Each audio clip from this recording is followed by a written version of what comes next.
Final presenter for the morning's activities After, I need the PowerPoint first. is Daniela Foerch. She's an instructor in early childhood education in teaching and learning, and her presentation is Educreations.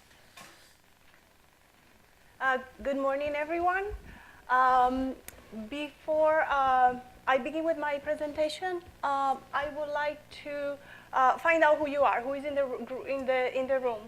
And I'm very excited to see that there are teachers from the Miami-Dade public school system.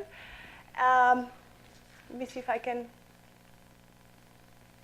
get it to work. Yes, perfect. So if you see or hear a name that represents you, please raise your hand. Who is a student? Great.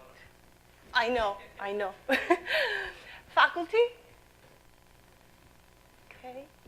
Staff? Great. Parents? Grandparents, and that's the other one. Grandparents or other who I have not mentioned? No. Okay, great. Well, today I'm here to share about digital reflections. As I was developing one of my courses, I teach early childhood courses. I was developing my family literacy course, and this course, the focus of this course is to involve parents of at-risk young children in the development of their early literacy. And one of the major assignments for this course is a group assignment. And the students have to they have to research a family literacy issue either at a local, national, or global level. And then they have to take a look at the issue through different perspectives. So they have to identify all the stakeholders. They have to contact them.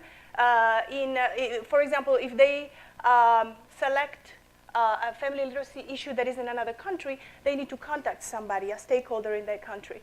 And then they have to take a look at how this issue is being solved in other countries in order to attempt to solve this issue.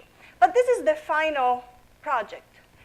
So what I wanted to do, I also wanted them to, I wanted to have an ongoing assessment, formative assessment, and I want them to reflect throughout the semester. So what I did, I wanted to give them reflections, but I wanted to give them an opportunity to reflect using a more creative and innovative ways, so that they didn't have to type their reflections, but they could they could create a digital reflection and where I could not only read the words, but I could also hear their voices. I could feel the way they were feeling. I could feel how passionate they were about the topic that they choose. Because usually students tend to choose topics that are they're emotionally attached to those projects. So for example, some of them investigate a family literacy issue in Haiti because maybe they're from Haiti. So the group gathers together and they research something from that country. And so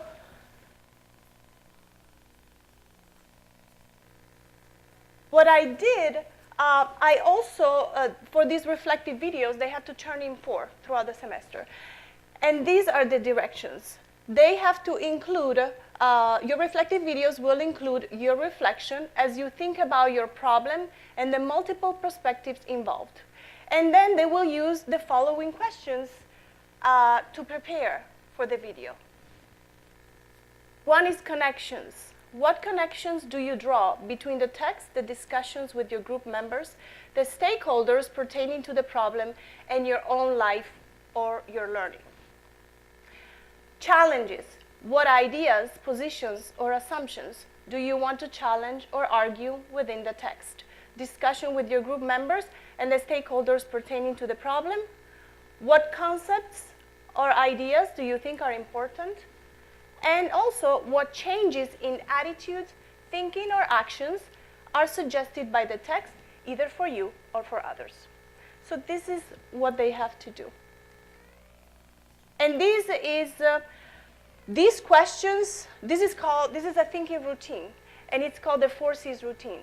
And this is from the visible thinking routines. There is a website with all the routines that basically help students analyze a concept, content, an issue more in depth. And I will give you the website so that you can explore it. Also, I will send Steph the global thinking routines that can be used in order to develop global competence in our students. So I use this app. It's called the Educreations. And it's basically, Educreations allows your iPad to turn into a recordable whiteboard. So the students can record their voices, they can write, they can handwrite, they can type, they can add pictures, they can make them they can enlarge them, they can minimize them, and they can also find articles and include the articles, and they can underline, highlight what they're discussing. But instead of keep talking, I would like to share with you an example of one of my students.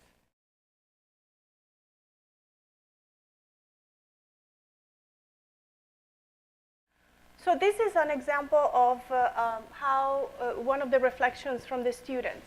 And as you could see, they can use maps, they can use articles, they can use whatever they want, whatever picture they want.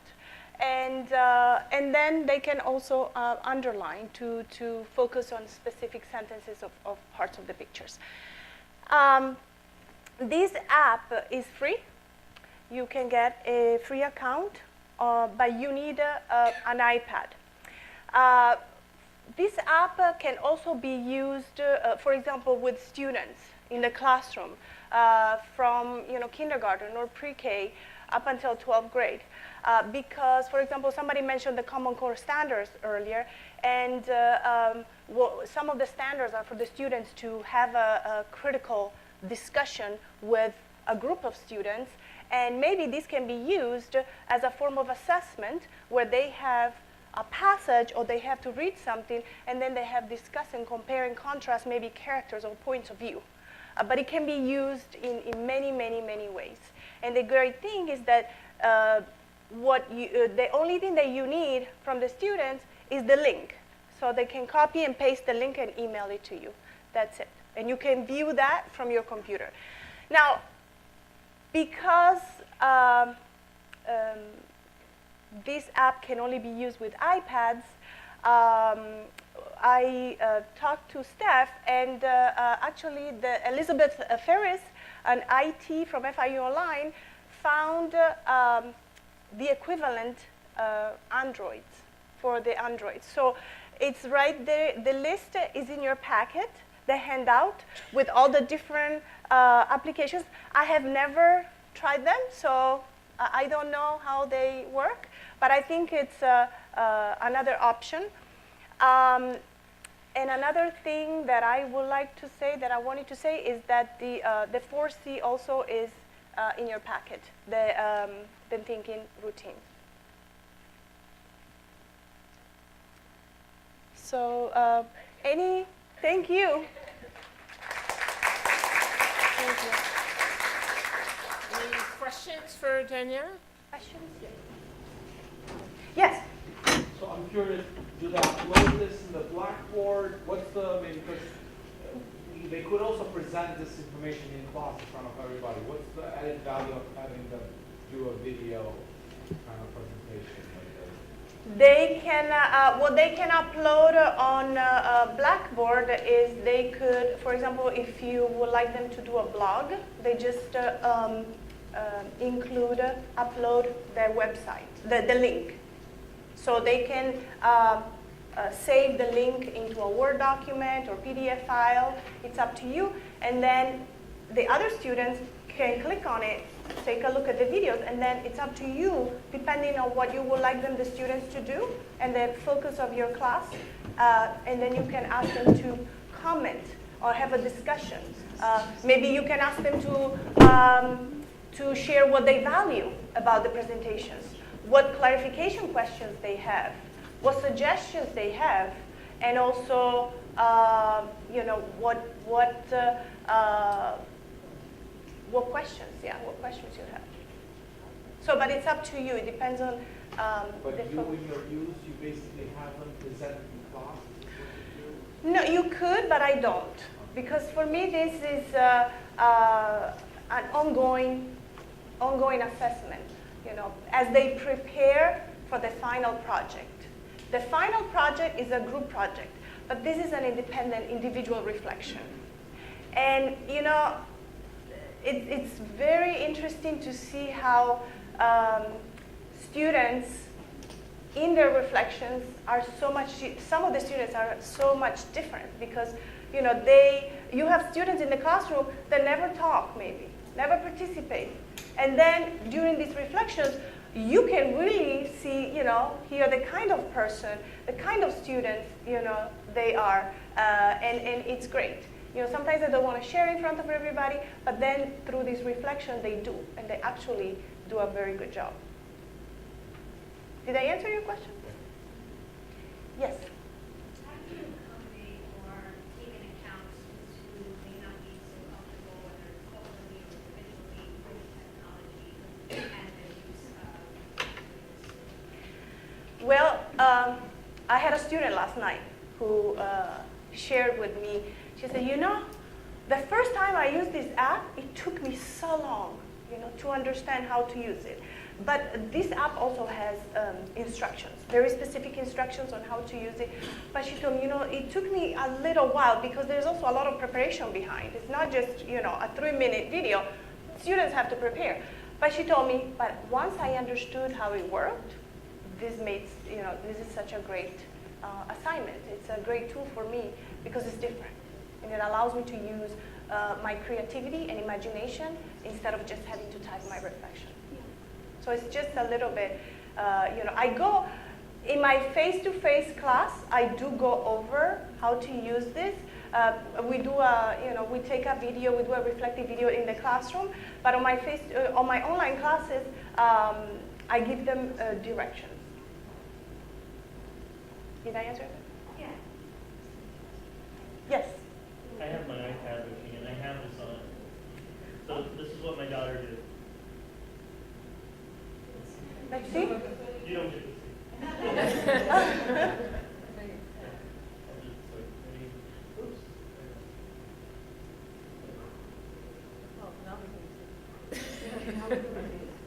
You see the apple, I like that. What do you, She was 10. Oh, math. Yeah, it was math. Yeah, you can use it for, in many, many ways, all topics. Yes. well, you said that you give a tutorial on how to use it, but, and you said there's alternatives, but you don't know anything about it. What do you do for the students in the class who don't have an iPad? You don't teach them how to use, you teach the students who have iPads how to use the program, and you provide a tutorial for the online students. What do you do for the students who have Androids? As I said earlier, in your packet, I know, but what do you do for them? You provide all this help for the students who have the iPads. that's a very good question. And because I just found out about it, I will have to find learn about them first, and then I will give them the tutorials. And I have to come up of a way of also instructing my online students. But yes, I asked because I'll have to do that. Sorry, Android tablet, not iPad. Yes. So I went and looked online for this thing and realized I can't use it, so.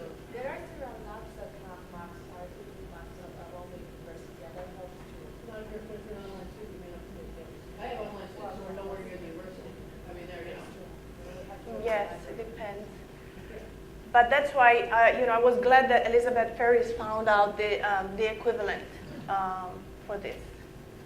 More questions?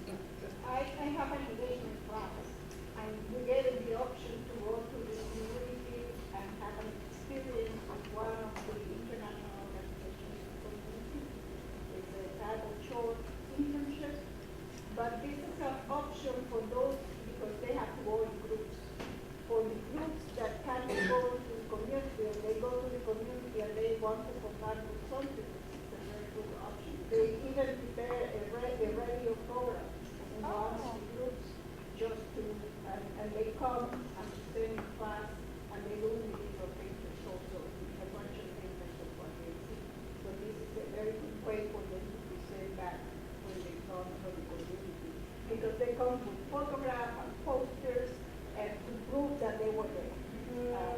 And with some kind of results that they get. And this is a very good way because they can integrate photograph and video and show what they were when they were out there. And then I'm going to do this. Oh, And good, I'm you know, glad. in groups, in the independent paper is a two-page paper when they do different collections, they do it individually. But in groups, there's always one that has a computer with all these, or telephones or something to put this together. Great, great, I'm glad. Yes? Is this similar to, I don't really know what, digital storytelling? Is the same kind of thing, or, you know? I don't know. I don't know. Share some. What is it? What is digital No, storytelling? I'm not really, but I've heard about it, it's something similar, but I don't know if it can do it. But PowerPoint, the new 2013 PowerPoint, doesn't look about it. You can put the videos, you can put photographs, you can put You can everything. record it. You can record it. Yeah, on Blackboard now you can actually use Blackboard to get anything from outside and put it into the. You can upload these onto Blackboard, right? You can, you need the link. All you need is the You link. can have the students upload this. and Yes, their yes, yes, classes yes. towards- Yes. You just need to ask them to, once you create the assignment for them, you need to let them know that they need to copy and paste the link onto a Word document or PDF file. And then once you open the assignment, all you have to do, or all the students, the other students have to do, is to click on it to be able to view it. Thank you. Thank you.